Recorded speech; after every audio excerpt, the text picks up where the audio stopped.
Morning, everyone. Welcome to this very special day of the release of the Chesapeake Bay and Watershed Report Card. I'll be your host for the morning. My name is Fernando Miralles Velem, and I have the pleasure and privilege of serving as the president of the University of Maryland Center for Environmental Science, better known as your neighborhood environmental university, UMCES. This year is very special for UMCES. We're celebrating our centennial. 100 years. Well, we were founded back in 1925 with the establishment of the Chesapeake Biological Laboratory in Solomon's Island. And for 100 years, we have been leading the way towards better management of natural resources and protection and restoration, particularly of the Chesapeake Bay. We are a network of laboratories located across Maryland, and our scientists provide sound advice to help state national leaders manage the environment and prepare future scientists to meet the global challenges of our planet in the 21st century. Over the years, UMCES has developed and improved an inclusive methodology for assessing the health of ecosystems such as the Chesapeake Bay. Ecosystem health is impacted by a wide variety of natural and human factors, bringing together ecological, societal, and economic data. The work that we do is sought by governments and communities all over the world, literally, to help track the effectiveness and progress of ecosystem management programs. We have a full program today, and I'm pleased to recognize many of the Bay leaders in the room today. Secretary Kurtz of the Maryland Department of Natural Resources, Secretary McElwain of the Maryland Department of the Environment, Secretary Flora of Maryland Department of Planning, State Senator Sarah Love from the chair of the Chesapeake Bay Commission. Other individuals here also that are accompanying us today, State Senator Mary Washington, who's a member of the Chesapeake Bay Commission, Delegate Sheila Ruth, there she is, also a member of Chesapeake Bay Commission, Lydia McPherson, Governor Moore's climate advisor. There you go. Yeah, you raise your hand. So yeah, we have a packed house. So Steve Connolly, Deputy Secretary of MDA. Hi, Steve. Lee McDonald, Interim Director of the Chesapeake Bay Program. Yes. So when you raise your hand so we can see you. There you go, there you go. Energy, and in case you need some energy, there are some donuts over there. So I didn't, I've been looking at those donuts have been looking at me. I know in my head that this is inevitable, but I'm trying to contain myself, so. Keisha Reed, Deputy Director of the Chesapeake Bay Program. There she is. Jessica Clateman from the Office of Senator Van Hollen. Welcome. Kimberly Cradoville from the Office of Senator Alsobrooks. Thank you for coming. Hillary Falk from the Chesapeake Bay Foundation. Hi, Hillary. Jesse Iliff, Executive Director of the Severn River Federation. Carlene Cassidy, also from the UMCES Board of Visitor member. And finally, my dear friend and colleague and someone from who I receive more emails than from any of my staff altogether, my dear President Emeritus Don Bosch.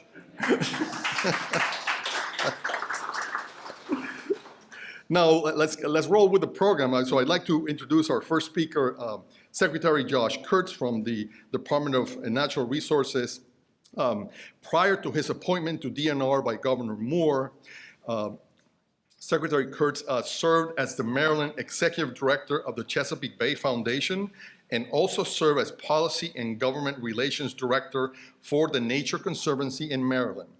Secretary Kurtz currently serves as the chair of the Principal Staff Committee of the Chesapeake Bay Program, as well as Maryland's Bays and Watersheds Council. Welcome, Mr. Secretary.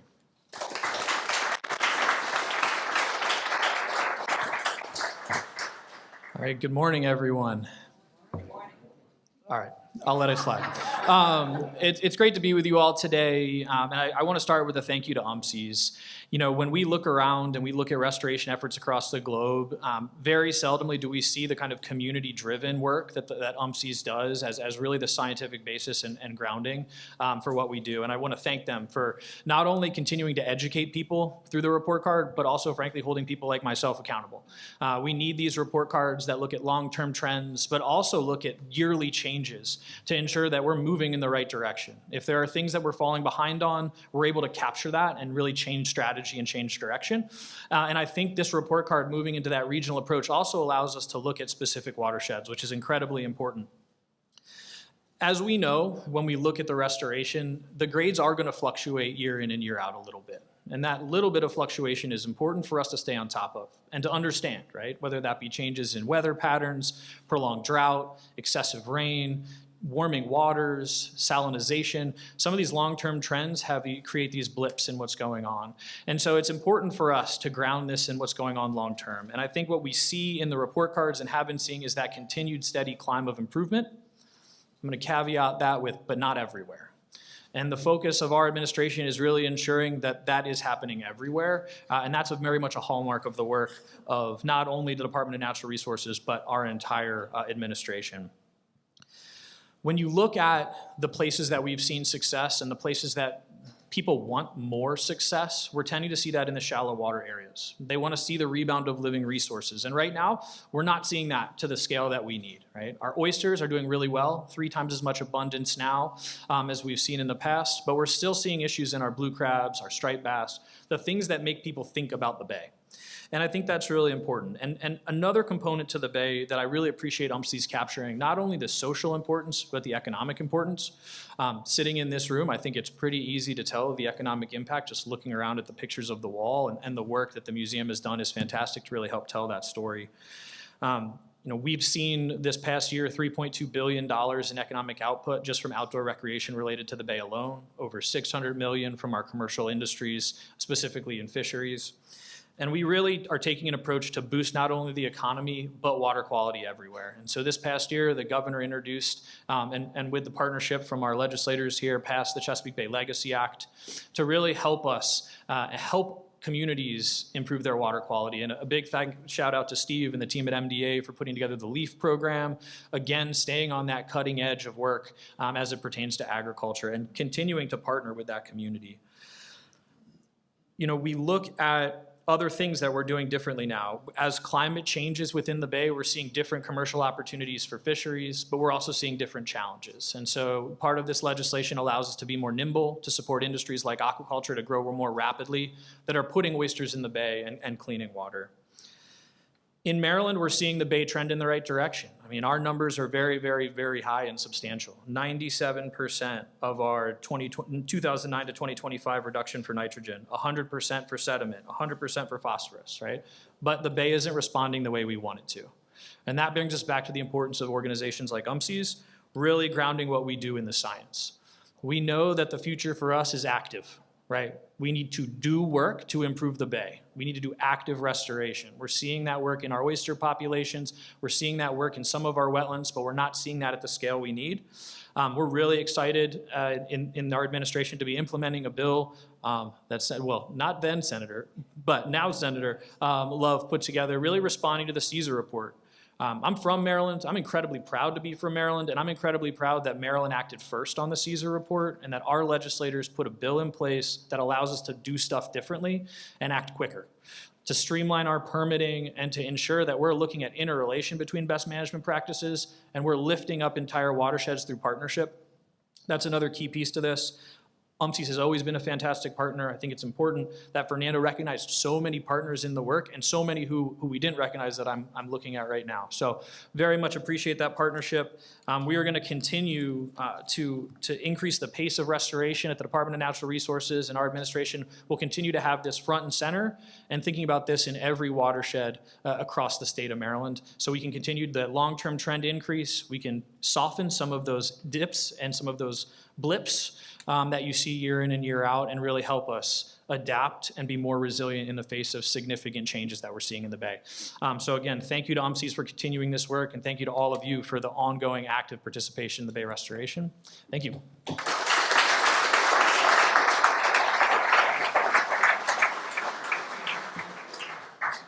Thank you, Secretary Kurtz. It is now my pleasure to introduce our next speaker for the day, Secretary Serena McElwain. Prior to her appointment leading Maryland's Department of the Environment in 2023, Secretary McElwain was the Undersecretary of California's Environmental Protection Agency and also served in the federal government as senior executive for numerous executive branch government agencies, including the U.S. Environmental Protection Agency. Among her many responsibilities, she serves as the chair of the Maryland Commission on Climate Change. Welcome, Madam Secretary.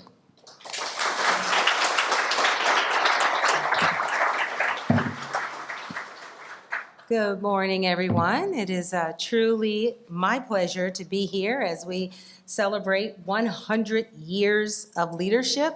That is a long time, and it shows consistency. And when you do anything for 100 years, not that I'm 100, it just shows how important whatever that thing is. And in this case, the University of Maryland Center for Environmental Science, you have been giving us good work, good data, good science, and keeping us on our toes when it comes to a grade.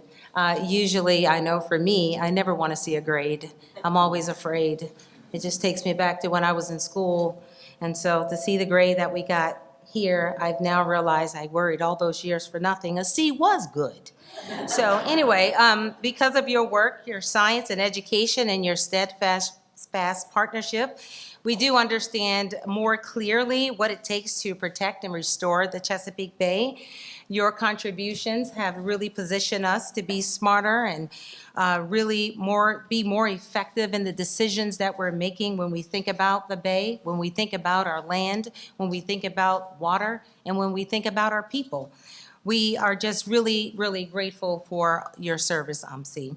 And that really brings me to why we're here today, which is to assess how we're doing and to really look at our shared mission to protect the Bay, and more importantly, to determine what are those next steps that we need to take and what we need to do to make sure we continue all the great work years ahead. Even before we saw what the Bay report card grade was, we knew at MDE, that is, we knew and across Maryland that we were doing much better, particularly when you think about utilities and the wastewater systems in particular.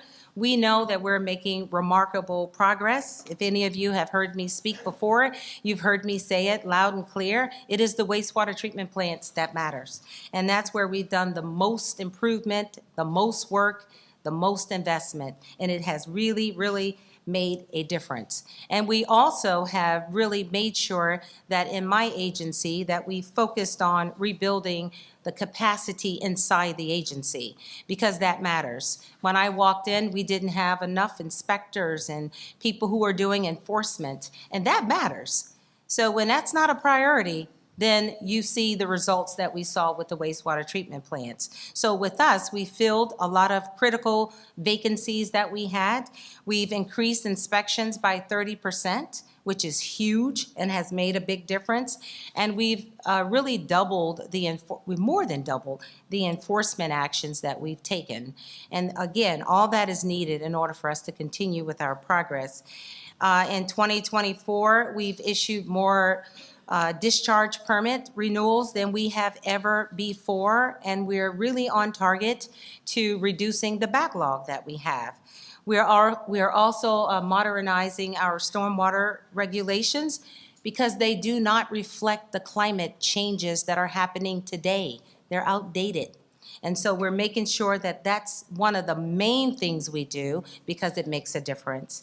So as we reflect on the grade today, I think we all know, again, that a C is not a sign of failure, but it really is a reality check that we need to remember also that it's not just about water quality that matters. It's about that matters in terms of restoring the Chesapeake Bay. It's also, what matters are more factors too, like living resources, communities, our economy, equity, all of those things play into the grade that we get. And it really does continue, and like my colleague Josh said, when we have this grade and we have this kind of analysis and deep dive look at what we're doing, it matters and it makes us think more and do better in all of those areas. And so with that, thank you for having me, and I'm looking forward to hearing more.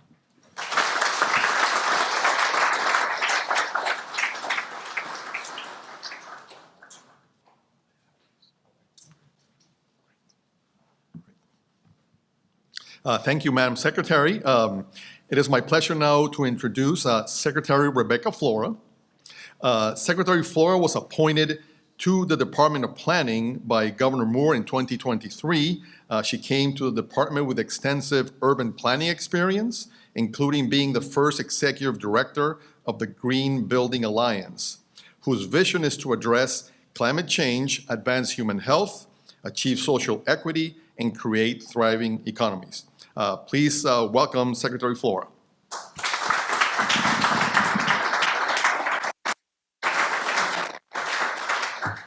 Good morning, everyone. It is so great to be here at this museum. I love this place. I've actually sailed into Horn Point next door, and it's just what a great place where water meets policy in Annapolis and meets land, and thank you all for being here.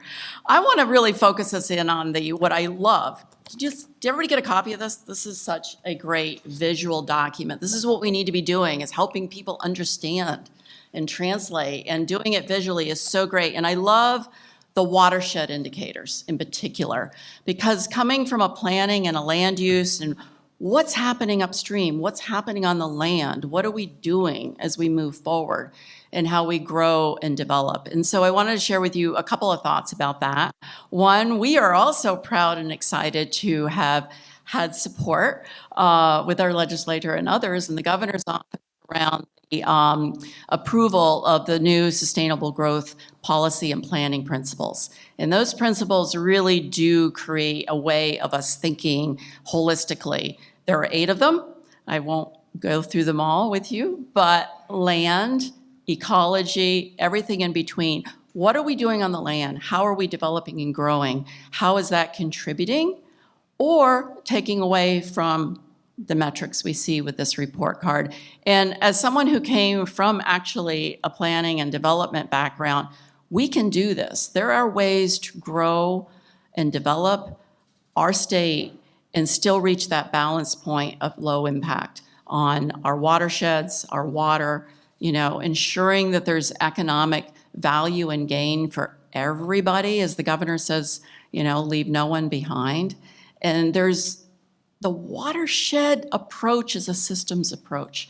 It's how everybody is involved and included. And it's not just, unfortunately, our friends, the turtles and the crabs, but it's how do we make this work for everybody involved? And that's the role I like to play. And as I sit on, the Bay councils and commissions and all of the various entities that we sit on as a cabinet and as secretaries, it's how do we bring it together? Because none of this can be done independently. It has to be a holistic approach. And that's what I like to think that we do at planning and through our new sustainable growth principles, is to think about how these things are interrelated. And so I think it's a congratulations for continuing to hold us accountable, for continuing to show us the good progress being made and the areas we need to keep focusing on and doing better. We need that accountability. The governor is a data-driven governor, and I can tell you, we hear it every day. Without the data, we can't make good decisions. So the data is so important, and this holistic approach to how we move forward and how we think about all the pieces. And that's what sustainability really is. It is about the people, the place, the planet, all the components of the three-legged stool. So thank you for hosting us here today, Annapolis Maritime Museum. I love this place. I love being in this area of Eastport. And thank you to UMCES for holding us accountable, keeping us on pace, And thank you to all of you out there for remembering that it's the water, it's downstream, but it's everything we do that flows and connects as part of our system. So thank you. I am so happy to be here today with all of you. Good luck.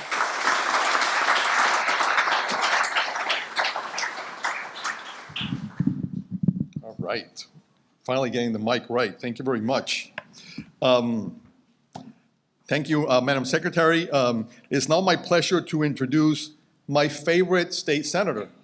The reason I say my favorite is because she is literally my state senator. I am her constituent, State Senator Senator Love. Senator Love serves as a member of the Maryland State representing the 16th District since 2024. Previously, she represented the district in the House of Delegates from 2019 to 2024. She chairs the Chesapeake Bay Commission, a multi-state legislative body focused on bay and watershed restoration. In 2024, she was awarded one of the Legislators of the Year by the Maryland League of Conservation Voters. Welcome, Senator Love.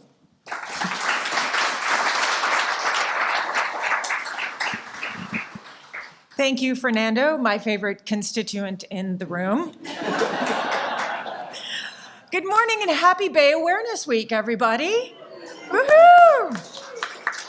So as Fernando said, I am Sarah Love, and I represent District 16, which is Potomac, Chevy Chase, Bethesda, or for this crowd, part of the Potomac River. I do serve as the chair of the Chesapeake Bay Commission this year. It is my honor, and I again want to recognize two of my colleagues, Senator Mary Washington and Delegate Sheila Ruth, who serve with me, and our new Maryland State Director, Maggie Woodward. Please give her a big welcome.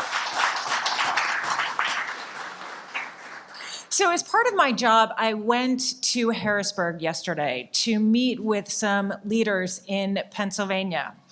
And I remember when I first came to the legislature and I was serving in the Environment and Transportation Committee, and mentioning Pennsylvania and the Bay in the same sentence was not a good thing. But Pennsylvania has made strides on focusing on their streams and their rivers, and they've been incredibly successful. And they have done a lot of things that has inspired us. And I think each and every one of us in this room can share in the success of Pennsylvania because, as we hear again and again, and I know it's one of the governor's favorite words, it's all about partnership. And the years that I've spent in the legislature and on the commission, and I think the themes that we hear today are really threefold. First, we have come a long way. I mean, I remember a D for the Bay. And so to come where we are today is really fantastic. What we have done with nitrogen and phosphorus and sediment has been incredible. And focusing on how people interact with the Bay has brought so many more stakeholders to the table, and that makes a huge difference. The second piece is, yeah, we've got more to do, and this report card tells us that, and it gives us the roadmap of what we have to do. With more people and more construction and more violent storms and more salinity and all the things that we see, we have more to do. But the third is, I have faith because we have such great partnership. And we can do this. We have been doing this, and we will continue to do this together. From the residents who, clean up their own watershed or do their own water testing, who care about the water right in front of them, to the advocates who are working and doing the testing and doing the testifying and working with us in the legislature to get good legislation, to the scientists that give us the information that we need to make those important policy decisions, to the officials who are implementing those policy decisions and really driving those things forward, and to the litigators who keep us all honest and make sure that those policies are being enacted and those laws are being followed. Together, we can make sure that the Bay continues to thrive, that it continues to be a wonderful place to live and work and recreate for generations to come. So I think I'm the last speaker before the big reveal. I know you all are waiting with bated breath. Bated breath. See what I did there? All right, thank you. So thanks very much.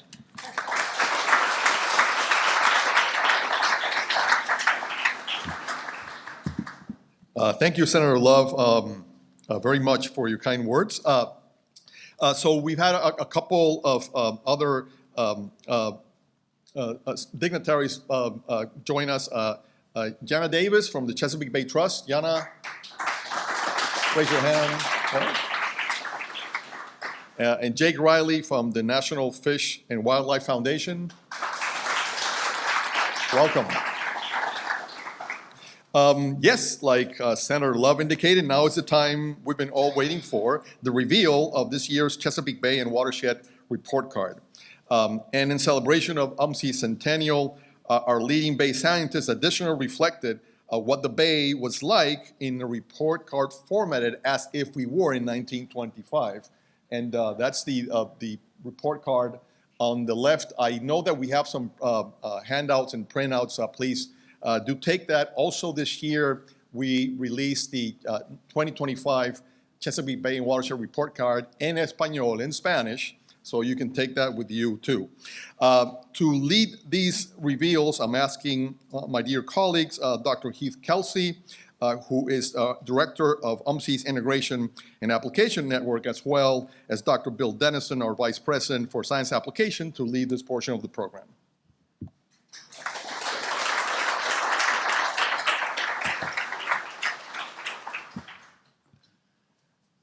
Good morning. This year we're doing this report card here in Maryland. Last year we were up in Harrisburg, and thank you, secretaries, for joining us up in Harrisburg with your Pennsylvania equivalents. The year before that we were on the Potomac River in Virginia, in Alexandria. So it's really great to be back in Maryland, where we belong, and it's certainly appropriate given our 100 years. So. The first thing I want to do is talk about this evolution that we've been going through, this report card. When we started this report card back in 2006, it was just the Bay only. And what we've evolved over time is a much more comprehensive and inclusive report card process. The other thing we've been doing during that time is going all around the world doing report cards in other places. I mean, far-flung places, the Tool River in Mongolia, the Zambezi River tributaries in Africa, the Orinoco River in South America, and Great Lakes and Long Island Sound, et cetera. So we've been learning about how to do this process and bringing those learnings back to our Chesapeake experience. So I think it's a two-way thing. They get to use the experience we've developed in Chesapeake, and we've learned from all these other report cards as well. So their first one was 2007. The other thing that was, I think, pretty notable was when we started tracking the trends of these data. So the indicators we're using for the Bay, even though we didn't start the report card until 2007, we were able to back calculate into the mid-'80s when the Chesapeake Bay program started doing the monitoring. So we can get these very significant analysis of trends, which way we're headed. 2017 is the first time we saw a significantly positive trend. And that was a bit of a wake-up call, because everything up till then was, oh, the Bay's dying, we need to save the Bay. But here, no, what we're doing is starting to make some progress. And then we decided to strategically move into the watershed. It's not just the Bay, but let's start looking at where people live, where the action is that influences the Bay. And that's that journey that we've been on since 2018. And then in 2020, we did our first social economic report card, and I'll go through those indicators and describe those results in a few minutes. So I'm going to turn over to Heath to talk about this year's Bay report card results. Great. Thanks, everybody. Again, my name is Heath Kelsey at the Integration Application Network. Before we get into the results, I wanted to acknowledge the folks in our team at the Integration Application Network that really put this report together. Alex Fries, Vanessa Vargas-Wynn, Lily Baudry, and Fu, thanks. And then today, we also had Connor Keitzer Sydney Anderson, and Annie Carew. So thanks to all these people. These are the people that put these things together.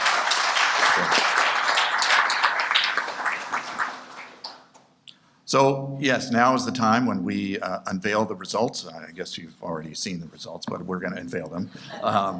So to start, whoops, I went the wrong way. These are the indicators that we use to measure the health of the tidal portion of the bay. So total phosphorus, total nitrogen, dissolved oxygen, the benthic community, which is all the health of that community of critters that lives on the bottom in the mud and under rocks and things, water clarity, chlorophyll A, and aquatic grasses. Each of these has specific importance for habitat and water quality for the health of the Chesapeake Bay. Here are the results. As you've seen in the document, we had a slight decline from last year. We had, in 2024, it increased just a little bit from a C to a C+. It was barely into the C+. Now we're back down into the C range. And we'll talk a little bit more about those ups and downs, which some of the folks have mentioned earlier. But it's important to know that we are still, over time, seeing an increase. We do have these annual ups and downs, but over time, since the 1980s, as Bill mentioned, we are seeing improvements over time. The other thing that I wanted to point out on this slide are a couple of regions. We could talk about each one of these regions individually, but I wanted to talk about a couple in particular. And those are the Patapsco and Back Rivers, the Upper Bay, and the Upper Eastern Shore. So the Upper Eastern Shore is, let me see if I can get this, is there a, yes. I don't know if it's going to work. So it's the only one, it's on the right side, second from the top. Thanks, Bill. And is the only region that is showing a trend going in the wrong direction. A lot of the regions that we have are kind of flat. We're not seeing improvement or going in the wrong direction, but that is the only region we're seeing things going in the wrong direction. There's a lot of discussion about that, and Bill will talk a little bit about that as well. The other ones that I wanted to mention are the Patapsco and Back Rivers, which is that one. Thank you, Bill. And the Upper Bay, which is, that one right there. I want to start with the Upper Bay because we talked about Pennsylvania a little bit. And the Upper Bay is really important because that's where the Susquehanna River empties into the bay. So seeing improvements in conditions there is really important. It has the highest grade, second highest grade. It's very close to the highest grade of all the regions this year, but it's also showing a positive trend. So things are going in the right direction. And that's a reflection of the improvements that we're seeing in the Susquehanna River catchment. The other one I wanted to mention is the Patapsco and Back Rivers, which is, that's where Baltimore is and heavily urbanized. And traditionally, it's been one of the worst scores that we've had, but it is definitely improving. We're seeing improvements over time, and that's a reflection of the things that Secretary McElwain was talking about, improvements in wastewater treatment facilities and all the things we're doing in the urban area of Baltimore. So that's really important to know. As we talked about, I think Secretary Kurtz mentioned this as well, we see some ups and downs. This is the trend over time. And we do see those ups and downs, but we are seeing a slight positive trend. We want that trend line to be much steeper. We want to be going sky high. We want to see improvements that are really fast. But it's important to realize that we are seeing improvements because of some of the things that we've also talked about. During this time, from the mid-1980s till now, we've had massive population increases, development, we had climate change impacts, intensive agriculture. All these things are impacting the bay, but we're still managing to improve things just a little bit. So let's keep that in mind. A little downturn this year is what it is, but we're still seeing positive trends over time. With that, I want to turn it back over to Bill. We'll talk about the watershed. Thanks. So things in the bay respond to what's happening in the watershed, and that's why we've made that transition to get into the watershed. We've got some ecological indicators, the health of the streams that feed into the bay, the amount of protected land, the water quality, the fish, the bugs, the temperature stress in the streams. We also have some societal indicators, the heat vulnerability, a social index that the Centers for Disease Control produce, and walkability. Can you walk 10 minutes to a green space? And then economic indicators that we developed in partnership with Council Fire, household income, jobs growth, income equality, and affordable housing. So these things together test whether or not we have a healthy community that'll support the healthy bay that we're trying to achieve. So when we look at this watershed index, what we're seeing is overall C+, not too bad. We do have the income inequality issue across the entire watershed. But also look at the eastern shore. Once again, we're identifying some problems on that eastern shore associated with the degraded conditions that Heath mentioned earlier in the eastern shore tributaries. So, and we first identified this 2 years ago when we did a report card release, and we followed up last year focusing in on the eastern shore. So with our partners from the Department of Agriculture, we have started a partnership with the Delmarva Land and Litter Cooperative. So we're working directly with the chicken industry, with the farmers. We have a big workshop funded by the Campbell Foundation later this month to dig into what's going on in the eastern shore. It's a little bit enigmatic. We don't really understand why we've seen this degradation, even though there's a lot of implementation of the best management practices like cover crops and manure transport.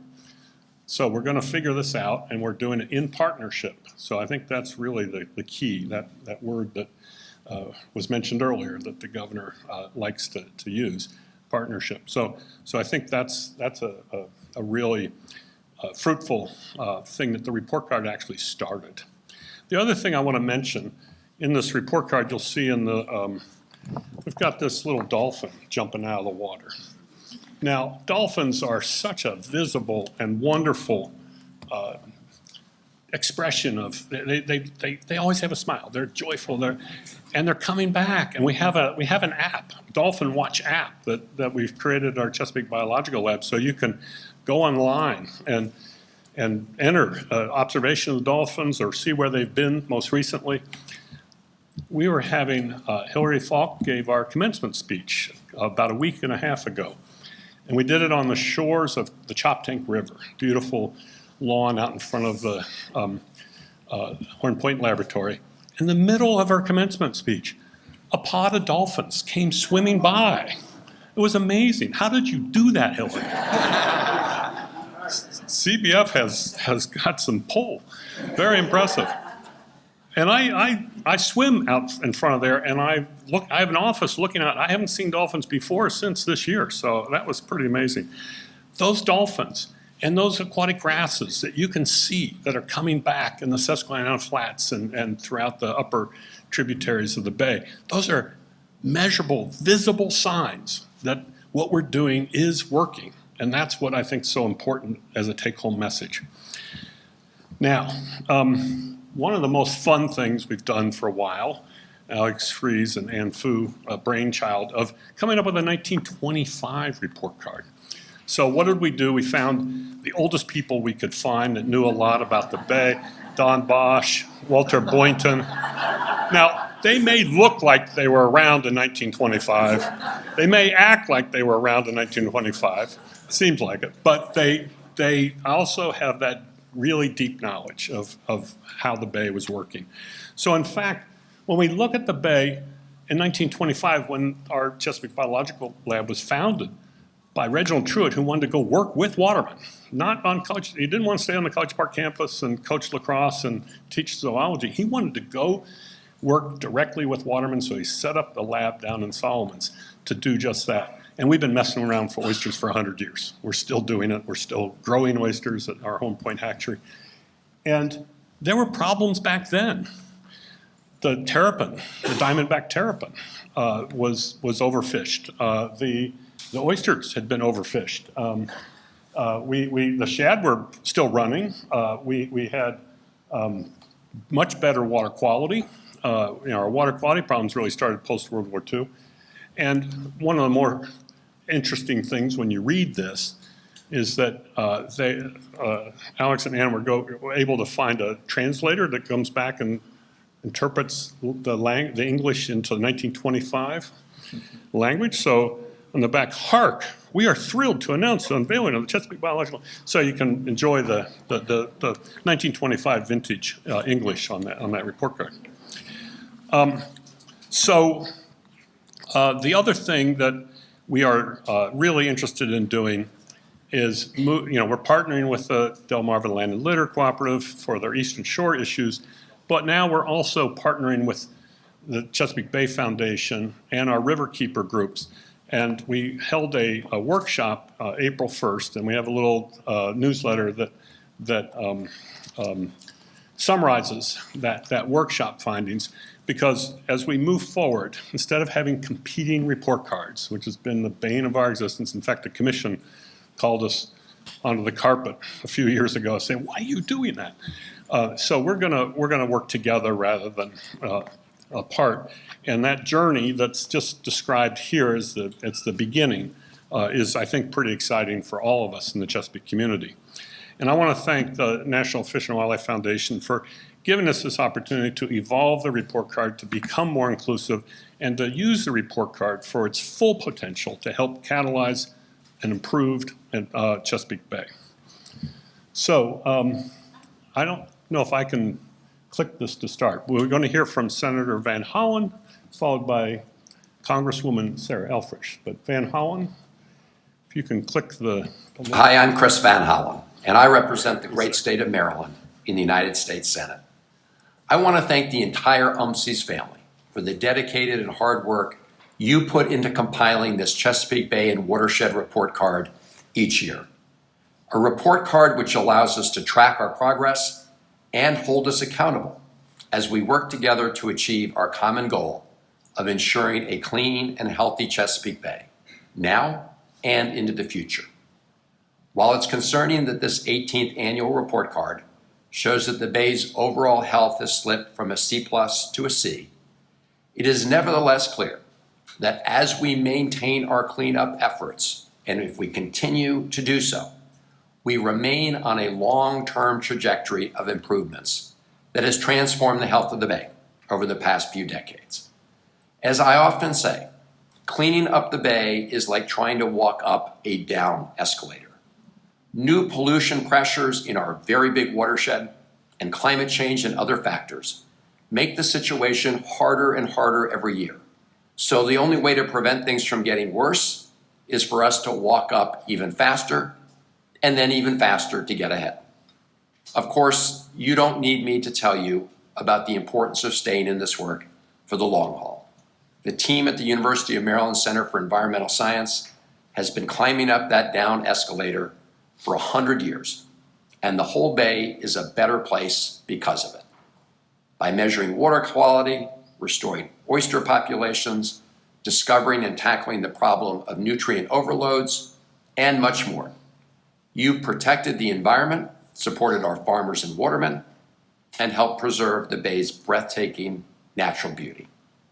In the Senate, I'm committed to standing shoulder to shoulder with you in this work, including fighting back against any efforts to cut vital environmental programs.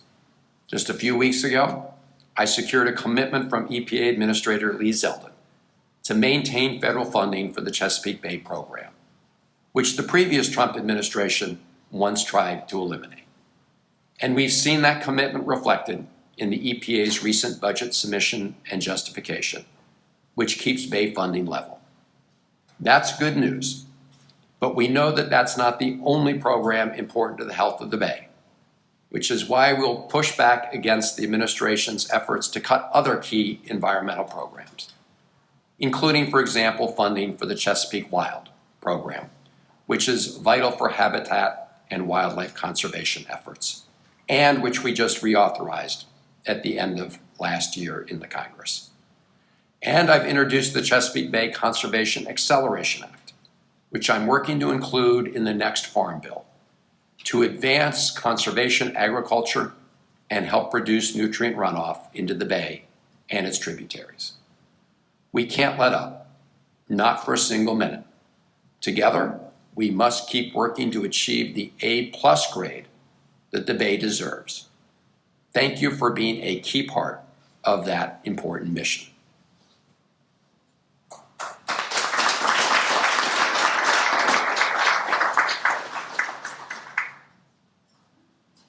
Good morning. I'm so sorry that I cannot be with you in person. I'm in Washington voting, but I just wanted to take a moment and say thank you from the bottom of my heart for the work that UMCES and all our partners in conservation do. As a policymaker focused on Chesapeake Bay restoration for the last 7 years, I cannot do my job without partners like UMCES doing yours. And I look forward every year, not just to the final grade of our Bay report card, but also the nuance, the research, the thoughtfulness that goes into that report card and the policy recommendations that we pull from it that become policy actions.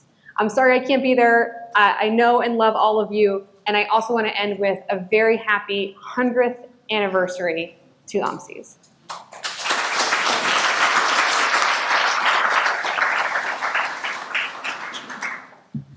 Speaking of the 100th anniversary, Don Bosch, our emeritus president, wrote a book about the history of UMCES, which is really quite interesting because it interweaves Maryland politics and oysters and crabs and all kinds of great stories. So check this out when you get a chance because it's really a very unique institution. We're the only institution that has labs up in the mountains as well as on the coast that has this mandate to be relevant and to provide the predictive ecology for the state of Maryland. So thank you.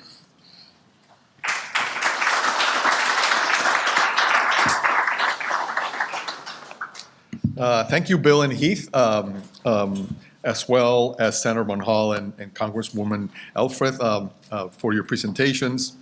So now it's time for questions, and I'll do my best from here to direct them to our scientists, to our speakers.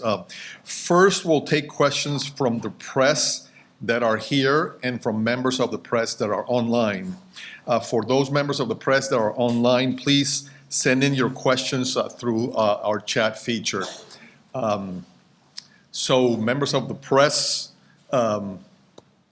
any questions? And we do have mics floating around, so raise your hand. And when you speak, just tell us your organization affiliation, just so we know.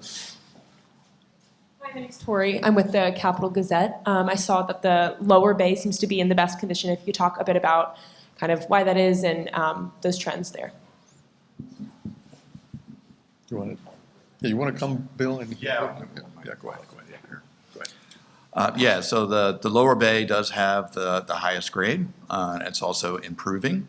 It's not improving as fast as some of the other areas, but it does have one of the best grades, or the best grade. The reason for that is probably exchange from the Atlantic Ocean. So we get a lot of tidal exchange from the cleaner waters in the Atlantic.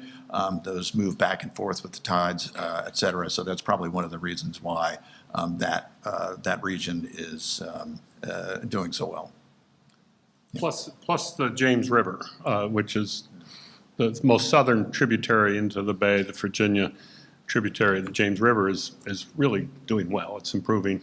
In fact, 2 years ago, the James River Association won the Tees International River Prize for river management. So that's a big help, a big boost for the lower bay. Could someone talk about, my name is Brian Reed, AP, could someone talk about the role extreme weather played with the drop in grade and just in general on the bay's health? I think we had the warmest on record last year, and that had some effect on rainfall, and that of course has an impact on runoff. Can you talk a bit about that? Yeah, the changing climate is definitely affecting the bay, as Senator Van Hollen said. We're trying to run up the down escalator. One of the things that we saw last summer is originally too wet, and then it was too dry, and it was always too hot. So one of the things that we saw in Maryland in particular was a prolonged summer drought. Not so much spring, but a summer drought punctuated by these extreme runoff events. So what was happening was that the crops didn't have enough water, so they're not soaking up the nutrients. So when it did rain, there were the excess nutrients that were Washington to the Bay. So we saw the Patuxent and the Choptank in particular take a bit of a dive in terms of the grades. Now, sadly, this is kind of our future. This is the kind of weather patterns that we're starting to become more common, which is drought punctuated by extreme events and overall weather, and particularly warmer, wetter winters is in our future. So, so we're seeing some of those effects. The higher temperatures make it less oxygen in the water. It stresses the fish and shellfish. So these are some of the things that we have to overcome and build more resilience into our system.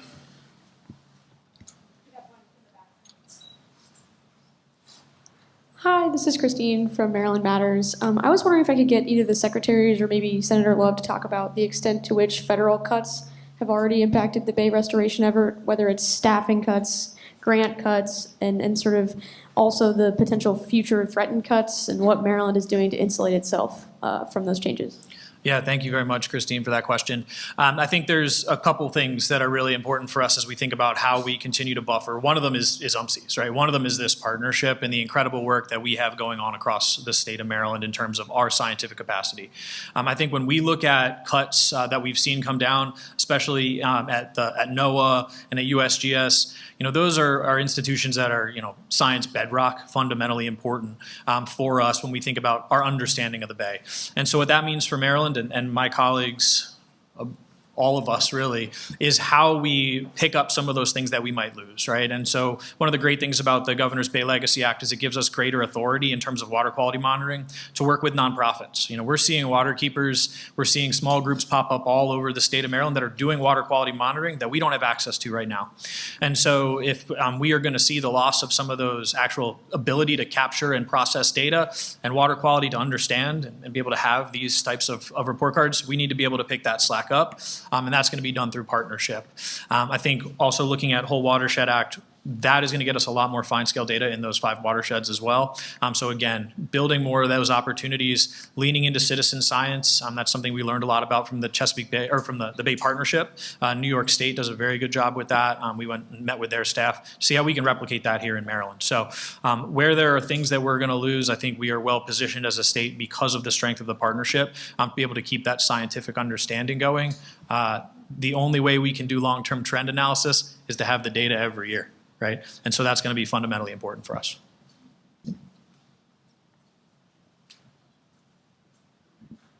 Scott Newman from NPR. Just to follow up on that question, can you be specific, like name specific programs that get federal funding that have been particularly effective in the past in mitigating some of these problems on the Bay? And also specifically when it comes to water quality, is there a way of quantifying how much wastewater has been addressed, mitigated, treated, whatever, on the Bay, and how much more you have to go that's considered critical? Yeah, so I can't get into the very specific names of those programs, but I think what we're seeing is the loss of some of the ecological restoration and some of those habitat-focused entities at NOAA and USGS. That really allows us to understand not only the water quality, but the impacts to living resources. And so the way that we're able to then think about our underwater grasses, restoring some of the species like blue crabs, could potentially be very impacted by that. They also manage a lot of the capital function, right? The actual physical monitors. And now that's spread across multiple programs that have seen proposed cuts. And so those are the areas that we're really tracking, but I'd be happy to have staff follow up with you with specific names of those programs. I just don't have them quite off the top of the head. The wastewater treatment plant, Secretary, do you want to, I know you guys do extensive monitoring end of pipe, so. Right. What is your question regarding wastewater treatment plants? I realize these things are a little bit amorphous, but if there's a way of quantifying how much wastewater problem in the Bay that you've addressed and how much more you have to go? That's a good question in terms of quantifying how much water that I'll say this, in terms of us trying to meet the TMDL, a lot of that really is dependent on the amount of pollution that's entering the Bay. And so by upgrading Back River, Patapsco, just upgrading those facilities and making sure that we have enhanced nutrient renewal kind of technology there, we're able, I mean, the proof is really in the data. So I don't have the exact like amount, but you can see that when your operations and maintenance at those wastewater treatment plants are in operation and they are performing at peak, then you see the results of that by less phosphorus, less sediment in the waterways, and it has been tremendous. It's been almost like a 360 turnaround. And so while I don't have the quantity, you can certainly see the volume of progress. One other thing that we've tracked is the response of the bay when we do those upgrades. So when we did the Blue Plains, the Washington DC sewage upgrades, the Potomac River downstream of that had a resurgence of aquatic grasses. Same thing at the Upper Marlboro on the Patuxent. When that sewage upgrade took place, we saw that almost immediate response. Now the Patapsco and Back River plants, which were upgraded a few years ago, but it took a while to get the operational working. We're just starting to see the effects of that now, and that's really one of the positive things. Even with the downturn bay-wide, Patapsco was up. In fact, I think Fernando, I don't know who else, is going swimming in the Patapsco in a couple weeks in the harbor launch event. So as a public demonstration that the water quality is improving in the Patapsco River. We might have one online question from the press that we're working out the tech right now. Yeah. I have one from Jeremy Cox in the Bay Journal online. Can you offer more details about consolidating the report cards with CBF?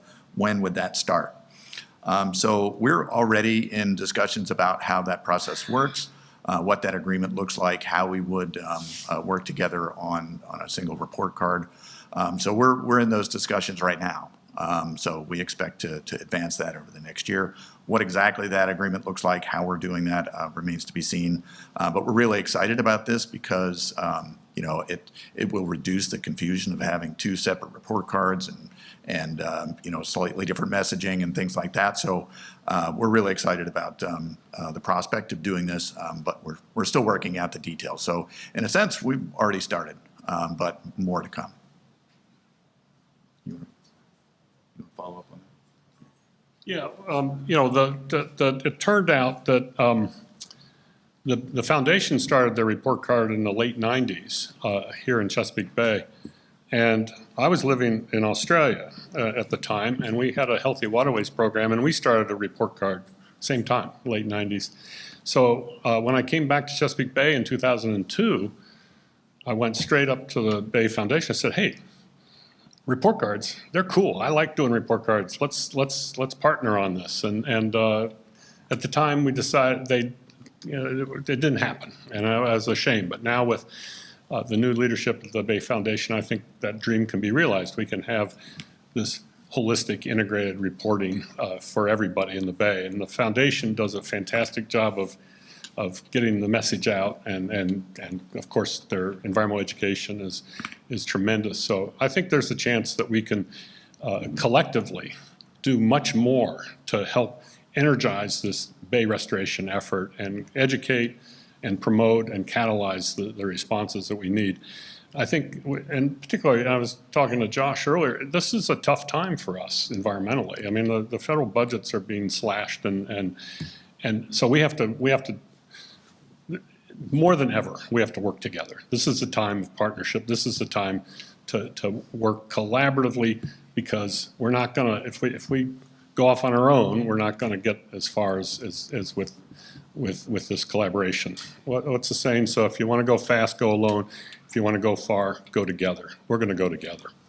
We're going far. Okay.